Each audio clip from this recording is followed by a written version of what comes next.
औज़ुबिल्लाहि मिनश्शैतानिर्रजीम बिस्मिल्लाहिर्रहमानिर्रहीम Assalamu alaikum wa rahmatullahi wa barakatuh. Dear brothers and sisters, I welcome all of you with Islamic greetings. May peace and mercy of Allah subhanahu wa ta'ala and blessings of Allah be on you. Rabbi shrah li sadri wa yassir li amri wahlul 'uqdatam min lisani yafqahu qawli. Allahumma tahhir qulubana minan nifaq wa amalina minar riya. I would like to introduce myself just before I share my story, how I embraced Islam. My name is Muhammad Umar Rao. I come from the background of Brahmin family, a sect in the Brahmin known as Vaishnavas or Madhvas. So I am from that particular sect. And I was also ex-RSS member of about 1 or 2 years. And my birthplace was Mysore till my 10th standard, and then we migrated to Bangalore. And I'm only son to my parents, and I have 2 sisters. By profession, I'm a software engineer working in a telecom company. Now, to start with, how I embraced Islam, I never dreamt in my life. Actually, this talk is in Urdu, so I switch over to Urdu now after my introduction. मैं कभी मेरे ख्वाबो ख्याल में ये नहीं सोचा था कि मैं मुसलमान बनूंगा, और मैं मुसलमानों से सख्त नफरत करता था और मुसलमानों से काफी दूर रहता था, और कभी ये सोचा नहीं कि मुसलमान सही रास्ते में हो सकते हैं। और ब्राह्मण फैमिली भी ऐसी थी, बहुत ऑर्थोडॉक्स थे, इसके हिसाब से मैं कभी ये कोशिश भी नहीं किया कि मुसलमान लोग किस चीज पर बिलीव करते हैं। हम लोग माइग्रेट हुए मेरे 10th स्टैंडर्ड के बाद मैसूर से बैंगलोर को फॉर हायर स्टडीज, मेरे आगे पढ़ाई के लिए। तब मेरे माँ बाप ने डिसाइड किया ये एक सोर्स ऑफ इनकम एक्स्ट्रा होना चाहिए उनके काम छोड़कर। वो मेरी माँ टीचर थी और मेरे फादर जो है एक टेक्सटाइल इंजीनियर थे, केआर मिल में थे। वो जब बंद हो गया मैसूर में तो केएसआरटीसी में काम करते थे।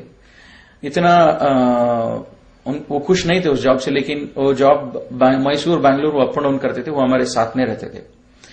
और मेरी माँ बाप ये सोचा कि उनकी जो कमाई है उससे ये काफी नहीं है कि वो हम सब बच्चों को पढ़ाएं, हम तीनों बच्चों को पढ़ाएं, और बैंगलोर में मतलब और आगे बढ़ने के लिए और थोड़ा पैसा चाहिए। इसलिए उन्होंने क्या किया कि पार्ट टाइम में काम करना या पार्ट टाइम में इन्वेस्ट करना उन्होंने सोचा। जो उनके पास पैसा था उन्होंने ये पार्ट टाइम एक दुकान में इन्वेस्ट करने के लिए सोचा। और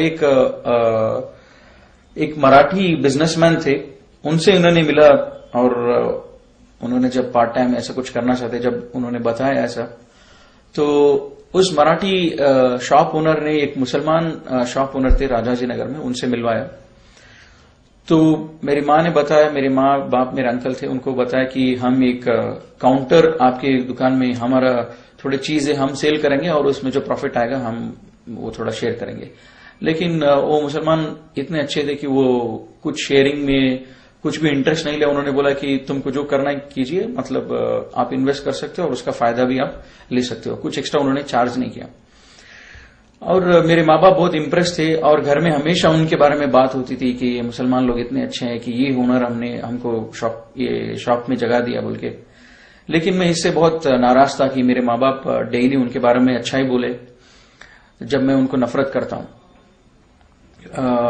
जब मेरी माँ की स्कूल जब ईयरली खत्म होता था, जब उसको 2-3 महीने हॉलिडेज होते थे, तो मेरी माँ इस दुकान पे जाके उनको भी मदद करती थी, उनके लिए भी काम करती थी, और उसकी जो इन्वेस्टमेंट थी वो भी बेचती थी। और मेरी माँ को ये पसंद था कि मैं जाके वो काम करूं और मैं जाके थोड़ा बिजनेस सीखूं, इससे मैं थोड़ा जिम्मेदार हो जाऊंगा और अच्छा हो जाऊंगा। और घर में मुझे बोले कि तुम जाके इसको संभालो, और मैं बोला कि मैं किसी से भी काम करूंगा, मुसलमान के साथ मैं नहीं कर सकता हूं, और कोई जरूरी भी नहीं है कि अभी मैं काम करूं, और घर पे इतना गरीबी नहीं है मैं काम करके आपको कमा के खिलाऊं जब मैं पढ़ रहा हूं। मेरी माँ ने मान लिया और मैं दूसरी जगह काम करता था 1-2 दिन के लिए, फिर बाद में छोड़ दिया और घर में रहता था ड्यूरिंग माई हॉलीडेज, जब मेरे छुट्टियां होती थी। तो फिर जब दूसरी बार मेरी माँ को छुट्टियां आई तो मेरी माँ, मेरे नानी माँ और मेरे पेरेंट्स वो सब मुझे बहुत इंसल्ट किए कि तुम जाके करो, तुम जाके काम करो। जब तुम्हारी माँ जाके काम कर रही है, तुम्हारे बहन जाके काम कर रहे हैं और उनकी बिजनेस वो देख रहे हैं, तुमको भी देखना चाहिए, तुम्हारे पैसा है।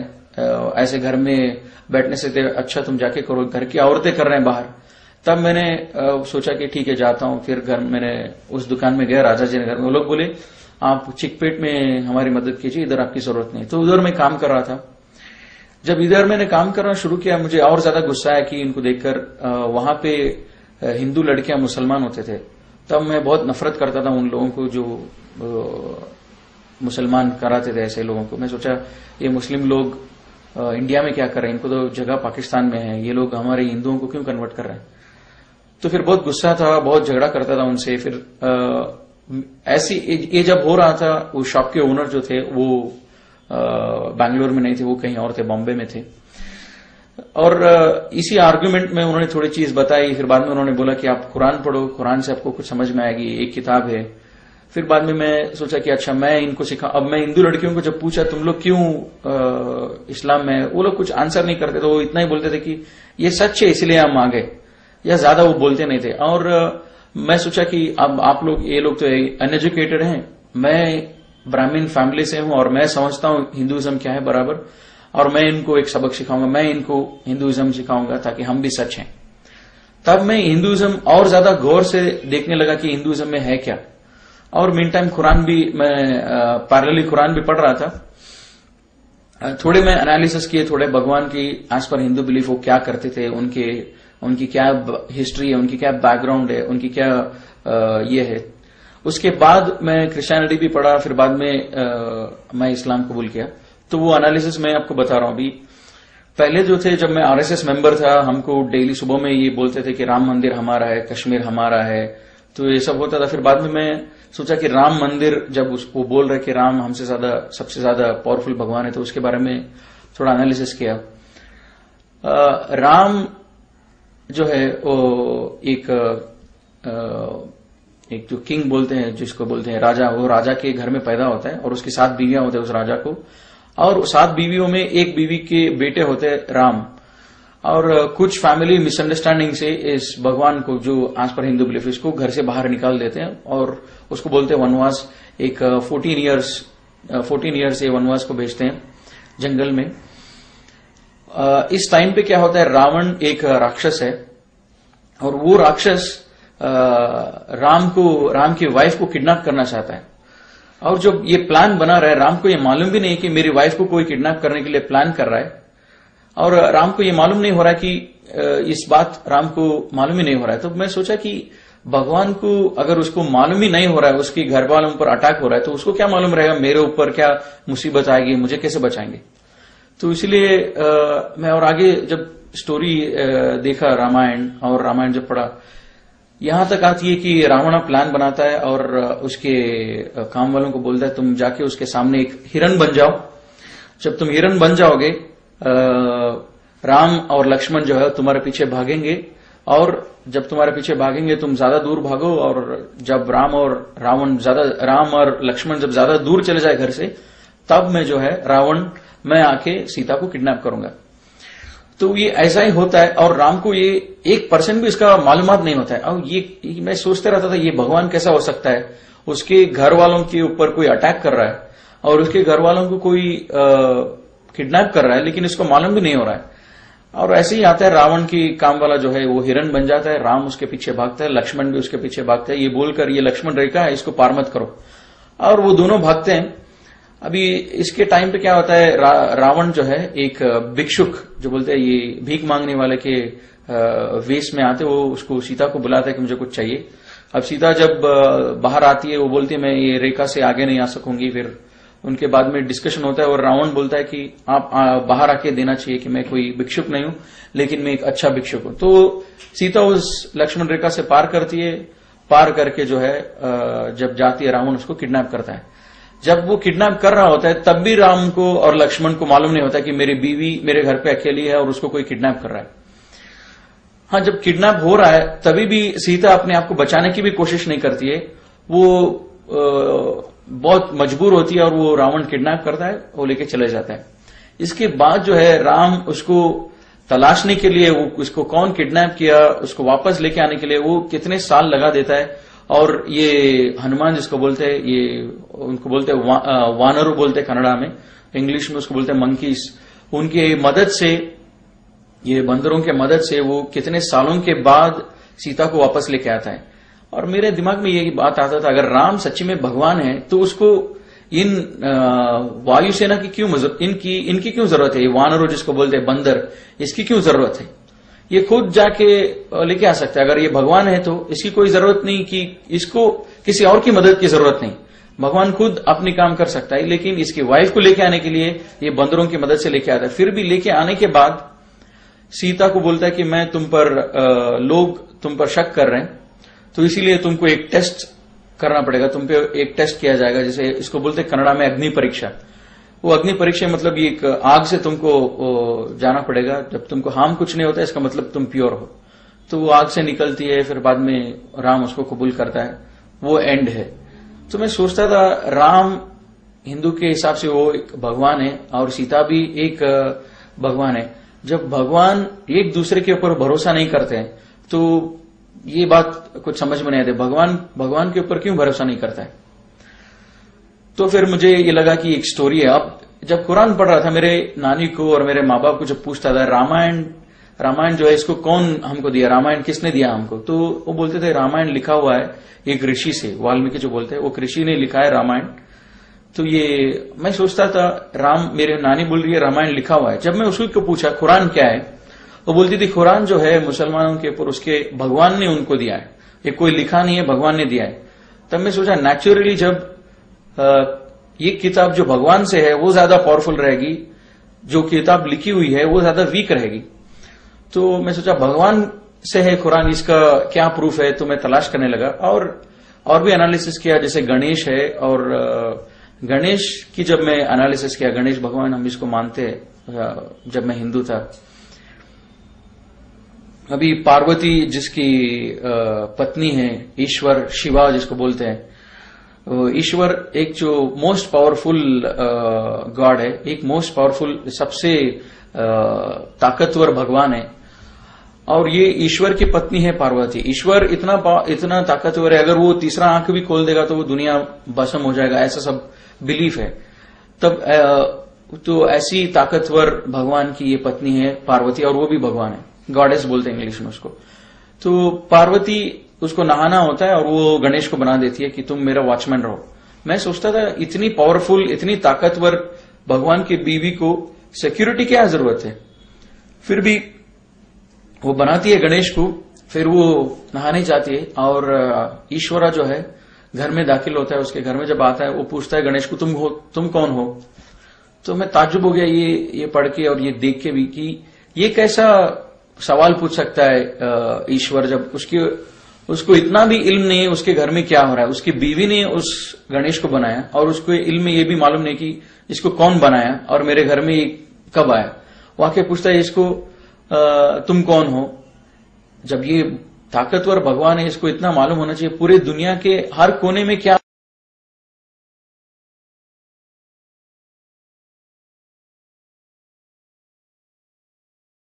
हो रहा है इसको मालूम होना चाहिए।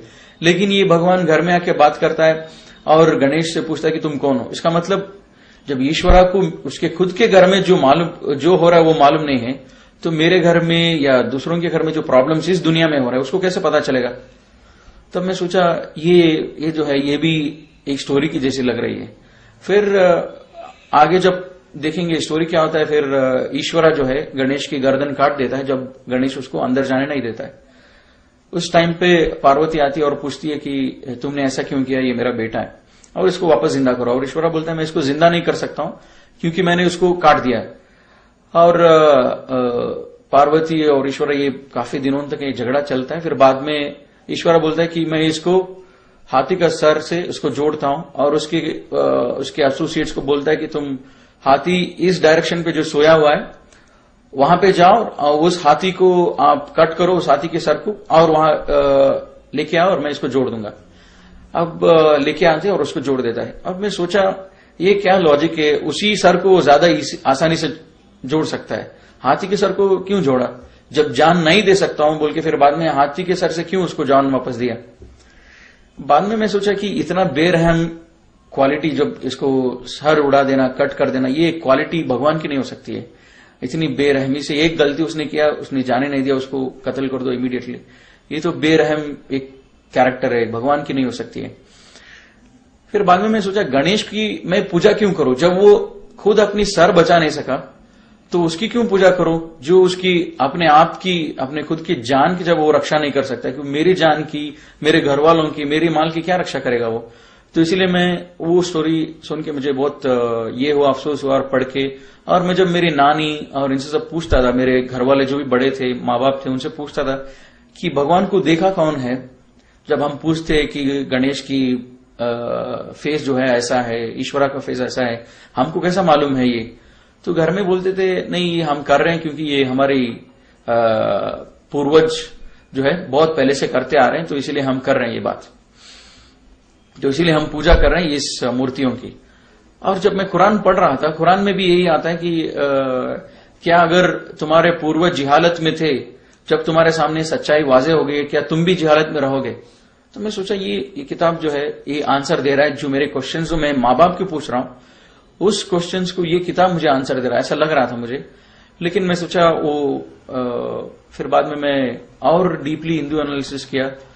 मैसूर का था, हमारे मैसूर में चामुंडेश्वरी हिल जो है, वो हिल एक विटनेस है, ये एक भगवान थी, एक भगवान है बोल के, इसलिए मैं सोचा ये शायद ये भगवान मुझे बचा लेगी इस मुसलमान से आर्ग्यू करने के लिए। जब मैं उसके बारे में जब थोड़ा जानकारी लिया, वो भगवान चामुंडेश्वरी जिसको बोलते हैं, महिषासुर एक बड़ा राक्षस होता है। हिंदुइज्म में एक कॉन्सेप्ट है कि ये देवरु राक्षसरु, इनके बीच में हमेशा लड़ाई होती रहती है। ये राक्षसरु एक सेक्ट है, ये लोग जब राक्षस होते हैं, और ये राक्षस का ऑब्जेक्टिव इतना है कि ये लोग दुनिया में सबसे बड़े हो जाएं और ये देवरु जो है उनको खत्म करें। तो ये दोनों के बीच में बार बार लड़ाई होती रहती है। तो महिषासुर जो भी है वो भी एक राक्षस होता है, और ये राक्षस जो है ये लंबी तपस्या में बैठता है काफी सालों तक।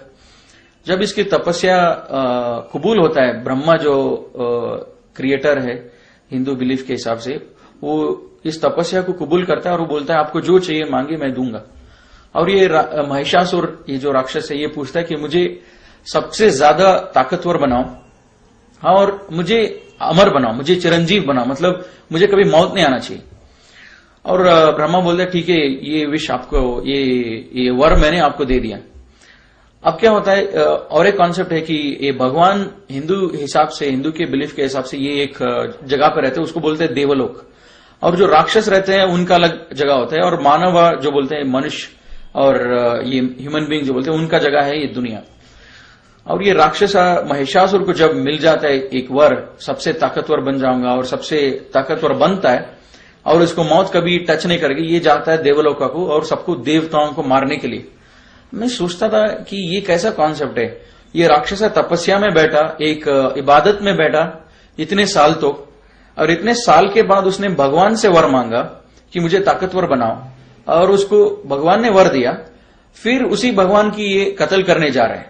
तो इसका मतलब मैं भगवान को उल्लू बना सकता हूं, कभी भी भगवान 10 साल बैठो, भगवान से वर ले लो और उसके बाद में उसी को मारने लगो। तो मैं सोचा ये एक इमेजिनरी स्टोरी है, ये सच नहीं हो सकता है, ये लॉजिकल नहीं है। तो बाद में क्या हुआ, ये राक्षस जब सबको मार रहा होता है, ये लोग देवते बोलते हैं, देवतेगणु, ये लोग सब जाके इनसे मिलते हैं, ब्रह्मा विष्णु महेश्वरा, इनसे जाके मिलते हैं और इनको पूछते हैं कि हम ऐसे मुसीबत में हैं, ये महिषासुर जो है हमको मार रहा है, हम क्या करें अभी। ये ब्रह्मा बोलते हैं अरे इसको मैंने वर दिया है, अभी मैं इसको वापस नहीं ले सकता हूं, मैं वापस अगर लूंगा ये फिर से भी डीएक्टिवेट नहीं होगा, इसका एक बार मैंने वर दे दिया, मैं वापस नहीं ले सकता हूं। तो मैं सोचा कि ऐसा कैसा हो सकता है, मैं 10 साल बैठ के भगवान को उल्लू बना के एक वर ले लूं और बाद में उल्टा मैं भगवान को ही मारना शुरू कर दूं, ये सच नहीं हो सकता है। फिर ब्रह्मा बोलते हैं अच्छा मेरे पास एक रास्ता है इसको मारने के लिए, मैंने जो इसको वर दिया है, तुम सबसे ज्यादा ताकतवर हो जो दुनिया में ऑलरेडी हैं, भगवान आदमी कोई भी हो, तुम सबसे ज्यादा ताकतवर हो जो अभी मौजूद है इस दुनिया में, लेकिन जो आने वाले हैं उनसे ज्यादा ये ताकतवर रहेगा, ये तो वर नहीं दिया हूं, तो इसलिए हम ये काम करेंगे, एक भगवान को हम पैदा करेंगे जो उससे ज्यादा ताकतवर होगा और वो उसको मारेगा। तो ये क्या करते हैं, विष्णु बोलता है मैं औरत हो जाऊंगा, और शिवा जो है बोलता है कि मैं और तुम, हमारा मिलन होगा, हमारे मिलन से जो बच्चा पैदा होगा वो बच्चा जो है वो नया भगवान होगा और वो महिषासुर को कत्ल करेगा। और जो बच्चा पैदा होता है उसका नाम होता है चामुंडेश्वरी। वो लड़की होती है, उसको चामुंडेश्वरी बोल के नाम रखते हैं, मतलब चामुंडेश्वरी, वो ईश्वर का भी नाम ही आता है चामुंडेश्वरी। वो जाके उसको कत्ल कर देती है, महिषासुर को। मैं सोचा, एक मिनट के लिए सोचा, अगर मैं भगवान होता, मैं ब्रह्मा के जगह होता, तो मैं कभी, मुझे मालूम हो जाता था कि ये राक्षस 10 साल के लिए इसलिए बैठा है मुझे मारने के लिए, ये देवरों को खत्म करने के लिए इसलिए बैठा है, तो मैं कभी वर नहीं देता। ऐसा पूरा ड्रामा करने से अच्छा मैं वर नहीं देता, और या तो वर देने के बाद उसको कत्ल कर देता।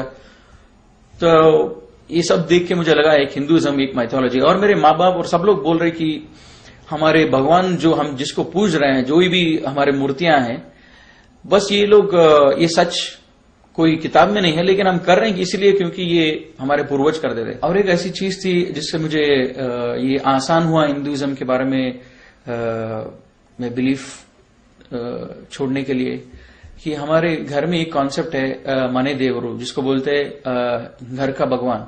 हर एक घर का अपना अपना खुद का भगवान होता है। तो मेरे घर में भी हमारा मने देवरू जो बोलते हैं, हमारा घर का भगवान जो था वो स्नेक था, स्नेक, सांप।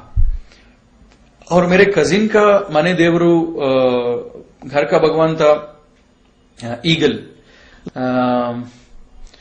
मेरे घर में जब भी फेस्टिवल होता था मेरी माँ बोलती थी कि उनके घर पे जाओ मत, और उनके घर में जब फेस्टिवल होता था वो बोलते थे कि मेरे कजिन को मेरे घर पे आओ मत, क्योंकि ये ईगल गॉड और स्नेक गॉड और बोथ आर एनिमीज। तो मेरी माँ बोलती थी तुम्हारा गॉड जो है वो स्नेक है, अब उनका गॉड ईगल है, तब जब तुम फेस्टिवल में जाओगे तो तुमको प्रॉब्लम हो जाएगा। मैं सोचता था हाउ इलॉजिकल इट इज, ये तुम क्या बोल रही हो, ये सब मुझे समझ में नहीं आती है। क्योंकि मैं कजिन के घर जाना चाहता हूं और अच्छा खाना खाना चाहता हूं उधर भी, because I want to show my new dresses there, लेकिन तुम बोल रहे हो तुम जाओ मत। ये कैसा हो सकता है, भगवान और भगवान के बीच में दुश्मनी। और अल्लाह ताला कुरान में बोलता है कि इस कायनात को बनाने में अगर एक से ज्यादा लोग होते, एक से ज्यादा क्रिएटर होते, तो बहुत ज्यादा कंफ्यूजन होता है इस दुनिया में। तो मैं ये कंफ्यूजन मेरे घर में ही दिख रहा है, क्योंकि मेरी माँ बोल रही है हमारा घर का भगवान जो है स्नेक है, और मेरे कजिन का घर का भगवान जो है वो जो है ईगल है। तो ये भी एक ऐसी चीज थी which help me to I believe more in Islam. ये ऐसे सब चीज थी, और कुरान इसके बारे में लाइव अल्लाह ताला is talking to me in this book. Allah Ta'ala बोल रहा है कि ये अगर इस दुनिया को बनाने में बहुत सारे भगवान होते तो उन भगवानों के बीच में बहुत सारे प्रॉब्लम भी होते। जैसे मैंने देखा रावण और राम और ब्रह्मा, महिषासुरा और जो है ईश्वरा, पार्वती, और ये सब जब देखा मैं, ये भगवान को दूसरे भगवान के बारे में मालूम ही नहीं है, जानकारी नहीं है। एक भगवान एक काम करता है, उसके बारे में दूसरे भगवान को मालूम नहीं है। जब ब्रह्मा ने महिषासुरा को वर दिया, उसके बारे में शिवा को मालूम नहीं, विष्णु को मालूम नहीं। जब ये सब कंफ्यूजन ही है। तो अल्लाह ताला कुरान में भी यही बोल रहा है कि अगर इस दुनिया को, और इस दुनिया में अगर एक से ज्यादा खुदा होते, तो एक से ज्यादा क्रिएटर होते, एक से ज्यादा अल्लाह होते, तो बहुत सारे प्रॉब्लम होते। तो मैंने थोड़ा क्रिश्चियनिटी भी पढ़ा। जब मैं 10th स्टैंडर्ड में जब था इंडिया में, मैसूर में, उधर एक पुष्पाश्रम बोल के एक जगह था, वहां पे क्रिश्चियंस लोग, फादर्स लोगों को ग्रेजुएट करते थे। तो उधर मैं क्रिसमस में कभी जाता था, उनकी हम लोग एक टूर के हिसाब से उधर जाते थे और देखते थे। हमारे फैमिली सबको लोग बुलाते थे, हम पूरे माँ बाप के साथ जाके देखते थे। वो जो मूर्तियां रखते थे जीसस की, मदर मेरी की, हम लोग देखते थे।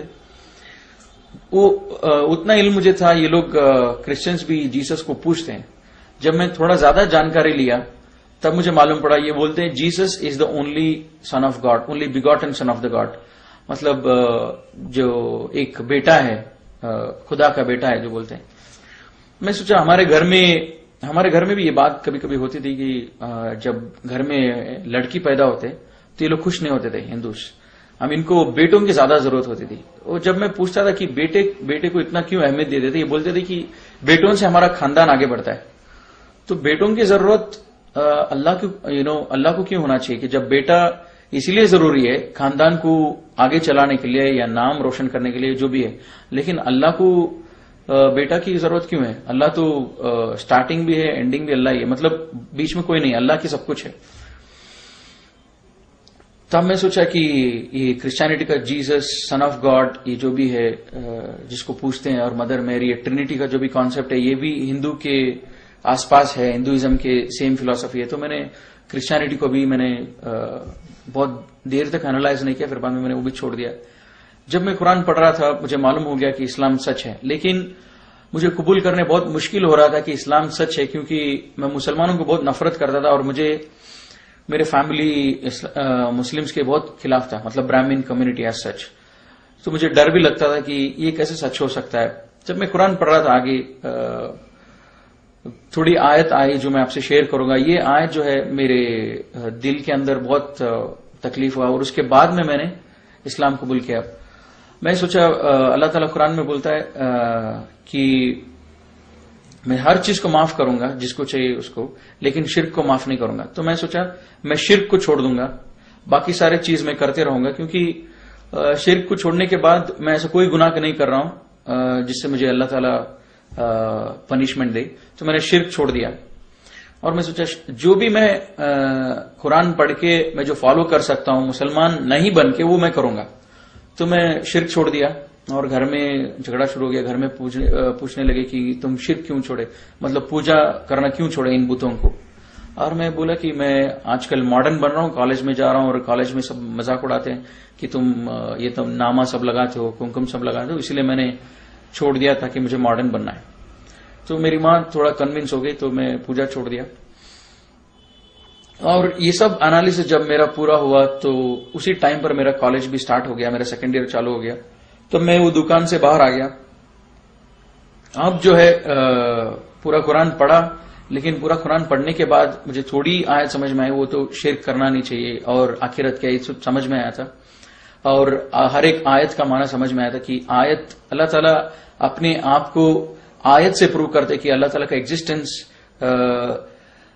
अल्लाह के ऊपर यकीन रखने के लिए अल्लाह की आयत को अगर हम सोचेंगे, उसके बारे में गौर करेंगे, तब हमको बिलीव होगा अल्लाह की एग्जिस्टेंस। मतलब अल्लाह हमारे सामने जाहिर नहीं है, मतलब अल्लाह को देख नहीं सकते, लेकिन अल्लाह के आयत को देखकर हम बिलीव करना चाहिए, इतना मुझे समझ में आया था। फिर दूसरी आयत जब मैंने कुरान में पढ़ा, how can you disbelieve in Allah when you are lifeless, we gave you life and we will cause you to die again and we will cause you to life again, we will bring back to life again. तो मैं सोचा it's not easy for me to believe that on the day of judgment we will be brought back to life। मतलब जब अल्लाह ताला बोल रहा है कि तुम अल्लाह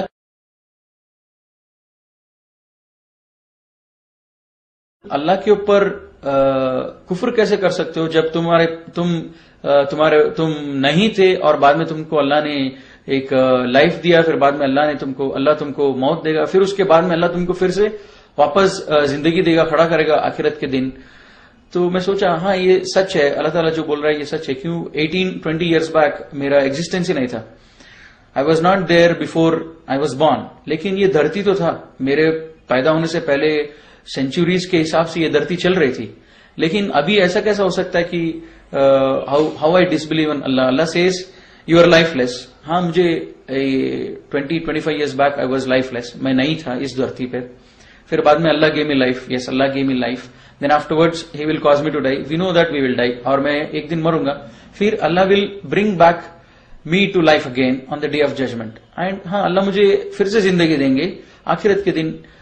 जब ये दोनों सच है, मैं जिंदा नहीं था मेरे पैदा होने से पहले, फिर अल्लाह ने मुझे जिंदा किया, अल्लाह ने मुझे लाइफ दिया, फिर मुझे मौत भी देगा अल्लाह ताला, ये दोनों अगर सच है तो तीसरी चीज भी सच है। और this help me to believe in the day of judgement.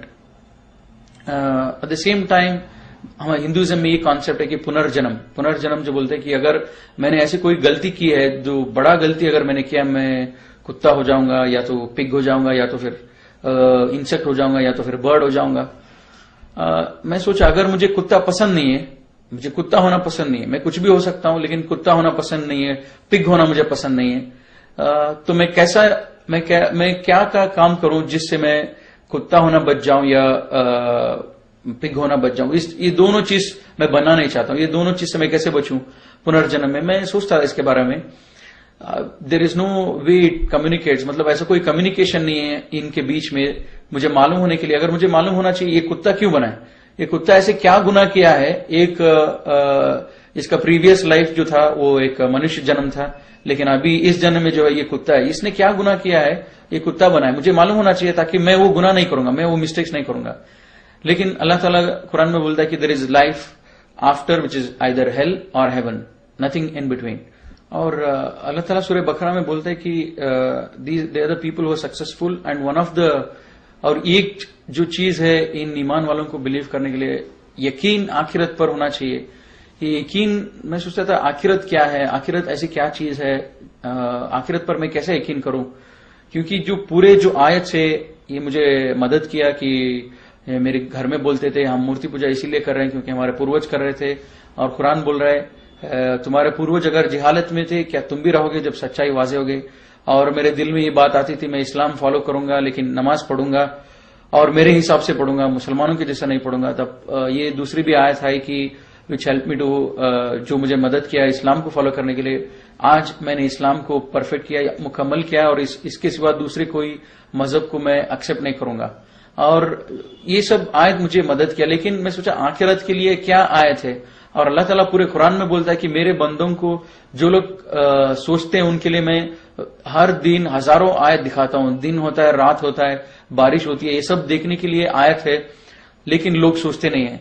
तो आखिरत के लिए ऐसा क्या आयत है, मैं सोच रहा था। जब ऐसी टाइम पर मेरे को एक चैप्टर याद आया मेरे साइंस में जब पढ़ रहा था अर्थ के बारे में, और मेरी बहन भी 10th स्टैंडर्ड में थी। जब उनकी किताबें देखा तो मुझे मालूम पड़ा अर्थ का क्रस्ट कैसा बना है, अर्थ कैसा बना हुआ है, so many kilometres down there is water, उसके बाद जो है वो ये है, उसके बाद जो पत्थर है, फिर बाद में आग है, वो आग इसी से वॉल्केनो आती है। तो मुझे सोचा यही एक आयत है अल्लाह ताला जो मुझे कम्युनिकेट कर रहा है। ये आयत है यकीन करने के लिए जहन्नम पर, और जन्नत पर कैसे यकीन करो कि जन्नत रहेगा या नहीं रहेगा। जब मैं टीवी देखता था ये कश्मीर वगैरह सब, कश्मीर और ऊटी जब गार्डन्स दिखता था, तब मैं सोचता था अगर दुनिया में इस धरती में अगर अल्लाह ताला इतने अच्छे गार्डन जब बना सकते हैं तो आखिरत में क्यों नहीं रहेगा इतने अच्छे गार्डन। तो मुझे ज्यादा डिफिकल्ट नहीं हुआ, मैंने आखिरत पर यकीन कर लिया। फिर कभी कभी मेरे दिल में ये भी ख्याल आती थी कि क्या ये सब कुछ साइंस से तो नहीं है, ये सब कुछ हम अल्लाह भी नहीं है, ये हिंदुइज्म भी रॉन्ग है, क्रिश्चियनिटी भी रॉन्ग है, एक ये सब कुछ साइंस से तो नहीं है, मतलब कोई भगवान ही नहीं, ये सब हुआ अपने आप हो गया। तो कभी कभी मेरे दिल में ये भी ख्याल आता था जब मैं सोचता था उसके बारे में। वो बिग बैंग थ्योरी ऐसा है कि टू समराइज, मतलब सिंपल वे, कि एक वो फायर बॉल था, आग का बॉल था, और वो जब डिस्ट्रॉय हुआ वो ये दुनिया और ये रिवर्स स्काईज ये सब फॉर्म हो गए। तो ये बिग बैंग थियरी इन ए नटशेल ये जब बोलती है। जब मैं सोचा एक रबर बॉल अगर टूटता है, डिस्ट्रॉय होता है, तो रबर के पीसेस नजर आएंगे, कुछ ज्यादा नजर नहीं आएगा रबर बॉल से ज्यादा। उसी हिसाब से अगर एक फायर बॉल, एक आग का बॉल भी अगर डिस्ट्रॉय होता है तो आग ही दिखना चाहिए हर जगह। ऐसे कैसे कि पानी भी है धरती में और ग्रीनरी भी है और हमारी लाइफ है, ये साइंस भी थोड़ा it was not helping me. तो मुझे मालूम पड़ा कि ये साइंस जो है एक चीज बता रही है, लेकिन it is not only because of big bang theory. लेकिन अल्लाह ताला बोलता है पूरे क्रिएशन कैसे हुआ इन कुरान में, तो वो अल्लाह ने आंसर दिया। अब जब मेरा कॉलेज स्टार्ट हुआ तब मैं पूरा फुल टाइम उस दुकान में नहीं जाता था, लेकिन सैटरडे संडे उस दुकान में जाता था क्योंकि उस ओनर से भी अच्छी दोस्ती हो गई थी। वो उनका बिहेवियर अच्छा था, जब हमारा सैलरी टाइम पे देते थे, ज्यादा चीटिंग नहीं करते थे मेरे माँ के बिजनेस में, और हमको सब मदद करते थे, और जो भी दुकान में थे उन सबकी मदद करते थे जब जरूरत हो। तब मैं सोचा उनसे मिलने के लिए जाऊंगा। हर सैटरडे संडे जाता था, और जब भी जाता वो बिजी रहते थे उनके काम में, और मैं कुरान पढ़ता था। जब कुरान पढ़ता था नेक्स्ट टाइम जब गया मैं, और हमेशा जब भी मैं कुरान पढ़ने फिर से शुरू करता, मुझे डर लगता था लास्ट टाइम मैंने पढ़ा नहीं बराबर, तो फिर से शुरू करता था कुरान पढ़ने बिगिनिंग से, सूरह फातिहा सूरह बकरा फिर से शुरू करता था। जब फिर से शुरू किया कुरान में, एक आयत ऐसा आया सूरह बकरा में, this is the book of which this is the book from your lord on which there is no doubt, and this is a guidance for those who are conscious and who have the faith in Allah and faith in unseen, and who have faith in the hereafter, and तो ये आयत एक 6 आयत थी, उससे मुझे डर लग रहा था और मैंने नमाज पढ़ना शुरू किया।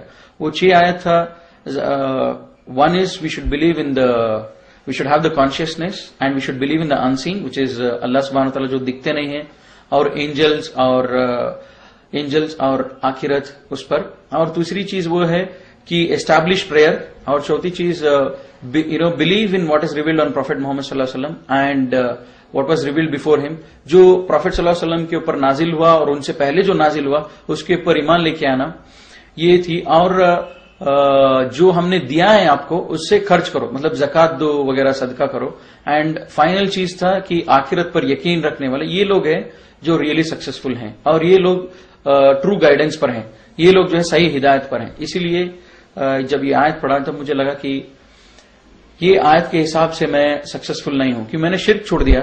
लेकिन ये आयत बोलता है कि who are conscious and who are believe in unseen and वो स्टेडफास्ट इन द प्रेयर, वो एस्टैब्लिशिंग द प्रेयर्स।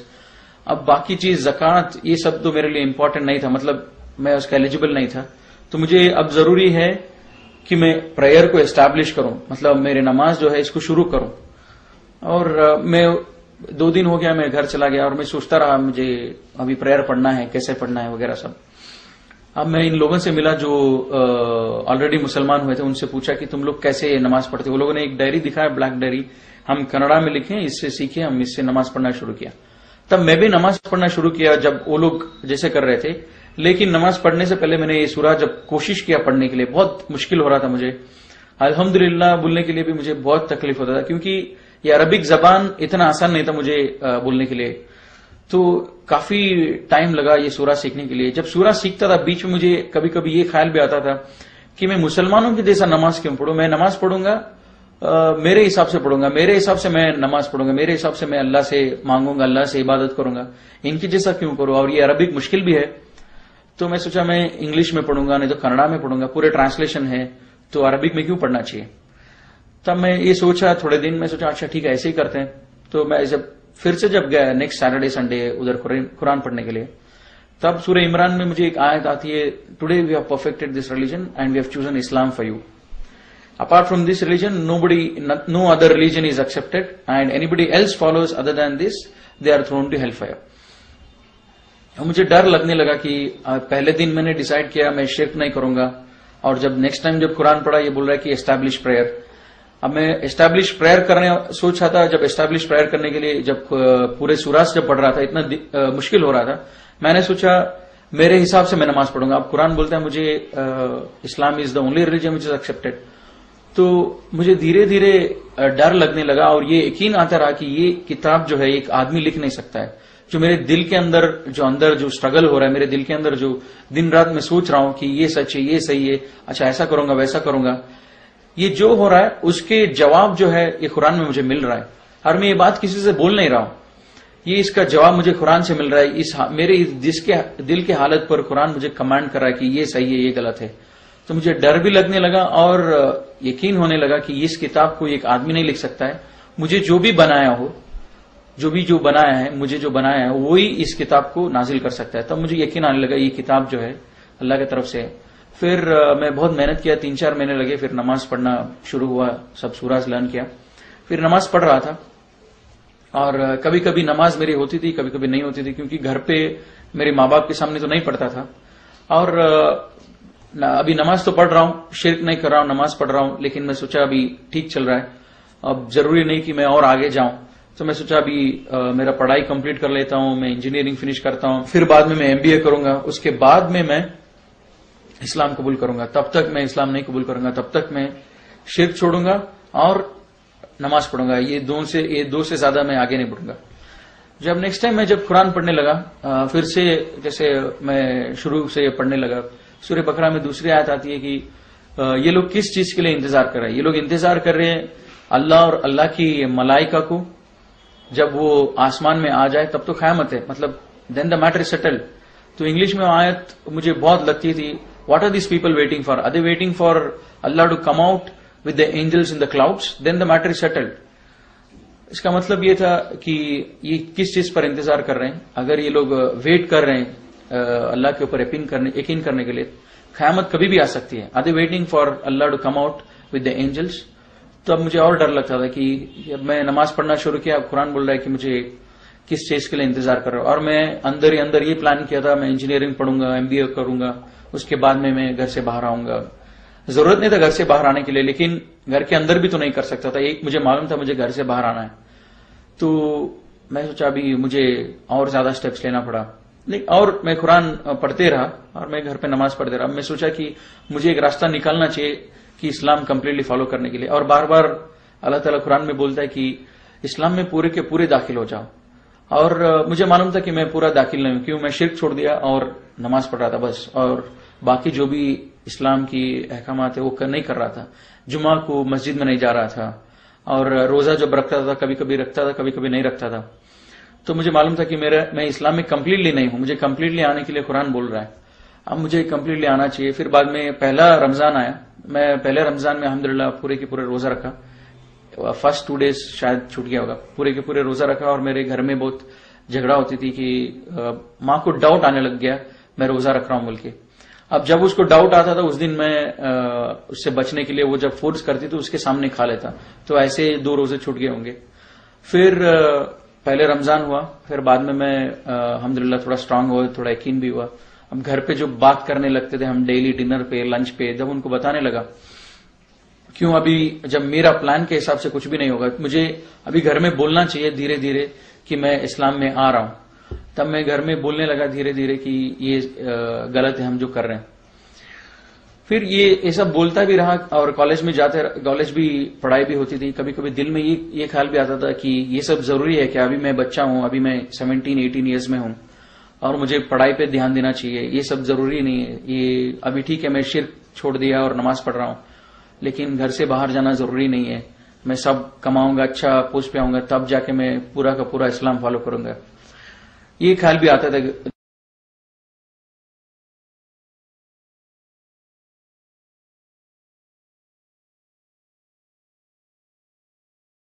कभी नमाज के लिए भी इरेगुलर हो जाता था, जब घर में नमाज पढ़ने की अपॉर्चुनिटी भी जब होते थे वो नमाज छोड़ देता था कोई भी बहाना लेके। फिर बाद में कभी भी हॉलीडेज आता, सैटरडे संडे, फिर वो दुकान में जाता, कुरान पढ़ता था।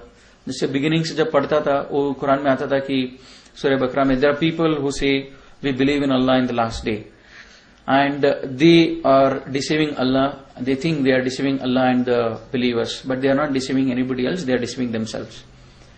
इसका मतलब ये कि थोड़े लोग हैं जो बोलते हैं कि हम अल्लाह पर ईमान रखते हैं और आखिरत पर ईमान रखते हैं, लेकिन वो हकीकत पे ईमान नहीं रखते हैं। वो बस एक मजाक कर रहे हैं, एक धोखा दे रहे हैं अल्लाह और अल्लाह के बंदों को। लेकिन ये धोखा किसी और को नहीं, अपने आप को धोखा दे रहे हैं। तब मैं सोचता था कि क्या ये आयत मेरे लिए है क्या, कि क्या मैं अल्लाह को धोखा दे रहा हूं, क्या मैं अल्लाह के बंदों को धोखा दे रहा हूं। तब मैं तुरंत सोचता था कि और जब फॉलोइंग आयत ये आती है, when they are alone with their evil ones they say we were just mocking at them, we were not believers. जब मैं सोचता था इस आयत के बारे में, इतना तो था, पहली आयत से मुझे बहुत डर लगता था। They say they believe in Allah but they are not really believers, मुझे डर लगता। लेकिन दूसरे आयत से थोड़ा मुझे ये रिलैक्स होता था, क्योंकि मेरे साथ कोई ऐसे नहीं थी to say that I am just mocking at them, तो मैं थोड़ा सेफ होता था। लेकिन मेरे दिल के अंदर जो एक केयरलेसनेस था, जो स्टेडफास्ट नहीं था दीन से, ये आयत मुझे बहुत लगता था। और फिर बाद में मैं नमाज बराबर ट्रैक पे पढ़ता था, टाइम पर पढ़ता था। फिर बाद में क्या हुआ, फिर से मैं कॉलेज, वीकडेज आते थे, कॉलेज जाता था, फिर सोचता था इसके बारे में।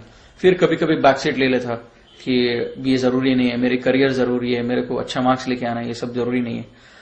फिर 1-2 आयत ऐसी मैं पढ़ा, फिर बाद में दैट चेंज्ड माय लाइफ। फिर बाद में मैं घर में ओपनली डिस्कस करने लगा इस्लाम के बारे में। वो लास्ट एक आयत ये थी which really help me a lot to change, मतलब बहुत मुझे मदद किया चेंज करने के लिए मेरे लाइफ। वो था कि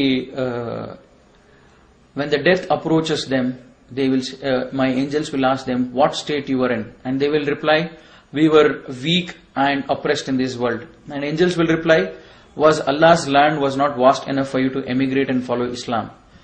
मतलब जब इनकी मौत आएगी, मेरे मलाइका इनको पूछेंगे कि तुम किस हालत में थे और ये लोग रिप्लाई करेंगे कि हम बहुत वीक थे, हम बहुत मजबूर थे। मेरे मलाइका इनको रिप्लाई करेंगे, क्या अल्लाह की धरती इतनी विशाल नहीं थी ताकि तुम हिजरत करके तुम इस्लाम फॉलो करो? तब ये मुझे मैं सोचा ये अल्लाह ताला मुझे बोल रहा है। मैं बार बार अपने आप को, मैं फजर नहीं पढ़ रहा हूं, असर नहीं पढ़ रहा हूं, मेरी माँ है, मैं वीक हूं, मैं बहुत कमजोर हूं, मैं कमा नहीं रहा हूं, अब मैं पूरा का पूरा इस्लाम फॉलो नहीं करता हूं। ये सब मेरे दिल में आता था। जब ये आयत पढ़ा तो मुझे लगा कि अल्लाह ताला is answering to my question in my heart. तो तब मैं सोचा अच्छा ठीक है, अभी मैं ओपनली डिक्लेयर करूंगा घर में। अब घर में मैं ओपनली बोलने लगा इस्लाम सच है और तुम लोग जो कर रहे हो सही है, तुम लोग जो कर रहे हो वो सही नहीं है और मैं जो कर रहा हूं वो सही है, और ये मूर्ति पूजा सब हिंदुइज्म में नहीं है। अब क्या हुआ, मेरे माँ बाप ने सोचा कि ये इतना सीरियस नहीं है, वो ऐसे ही बोल रहा है। फिर धीरे धीरे धीरे मेरे डिप्लोमा जो खत्म होती रही, मैंने अपने प्रिंसिपल से भी पूछा कि लीगल प्रोसीजर क्या है इस्लाम कबूल करने की। फिर उन्होंने बताया लीगल प्रोसीजर जो भी है, उसके बाद मुझे काम मिलेगा नहीं मिलेगा। फिर इतना हुआ मेरे घर में, जब मैं पूरा बोल रहा था मेरे माँ बाप भी ये मानते थे मैं जो बोल रहा हूँ सच बोल रहा हूँ, लेकिन वो बोलते थे कि हम इस्लाम फॉलो इसलिए नहीं कर सकते, हमारी सोसाइटी, हमारी कम्युनिटी, हमको ये बड़ा मुश्किल होगा। लेकिन अल्लाह ताला कुरान में भी ये बोलते हैं कि ये नबी, ये लोग इस किताब को ऐसे पहचानते हैं जैसे अपनी बेटों को पहचानते हैं। तो जैसे हमारे फैमिली जैसे बोलती है, जब मैं पूरा उनको इस्लाम का मैसेज दिया, वो लोग भी बोल रहे तुम जो बोल रहे हो सच है, लेकिन हम फॉलो इसीलिए नहीं कर सकते क्योंकि सोसाइटी है, एक्सेट्रा एक्सेट्रा। तब ये आयत is talking about the same behaviour of them. तो काफी सारा ऐसा सब अंदर मेरे दिल में बहुत प्रॉब्लम आ रहा था, अंदर ही अंदर एक स्ट्रगल था, एक क्या करूं मैं इस्लाम कबूल करूं या क्या करूं। लेकिन मन ही मन मेरे दिल ये बोल रहा था कि इस्लाम सच है, और मैं मानने के लिए रेडी नहीं था क्योंकि माँ बाप और ये सब वगैरह। जब ये आयत पढ़ा, what state they were in, what state you are in when you know we will be asked when I am in my death bed and I will say I am weak and oppressed. तो ये आयत जो है ये मुझे बहुत लगा। इसके बाद में मैं डेली दुआ करने लगा अल्लाह से कि मुझे एक अपॉर्चुनिटी मिल जाए जिससे मैं घर छोड़ दूं और इस्लाम कंप्लीटली फॉलो करूं। और डेली घर में झगड़ा होता था, और एक बात पर बहुत सीरियस झगड़ा हुआ माँ से, और माँ बोली घर छोड़ के तुम चले जाओ, तुम आजकल हमारी बात नहीं मानते हो। और मैं सोचा भाई यही एक अपॉर्चुनिटी है, मैं घर छोड़ूंगा और इस्लाम पर फॉलो करूंगा। अब मैं घर छोड़ने के लिए रेडी हो रहा था, मेरी बहन भी बोली मैं भी इस्लाम कबूल करना चाहती हूँ। मैं जब घर में सब लोगों को ये समझा रहा था इस्लाम क्या है, तो मेरी बहन समझी, वो बोली कि मुझे यकीन है तुम जो बोल रहे इस पर, और ये राइट है, तो इसलिए मैं भी इस्लाम में आना चाहती हूँ। फिर बाद में वो इस्लाम कबूल करी, तो फिर वो भी मेरे साथ आ गए। हम लोगों ने घर छोड़ा। Abdullah about 9 years now I have embraced Islam, Allah से grace and mercy. So this is all my story about how I embraced Islam. अस्सलाम वालेकुम व रहमतुल्लाहि व बरकातहू।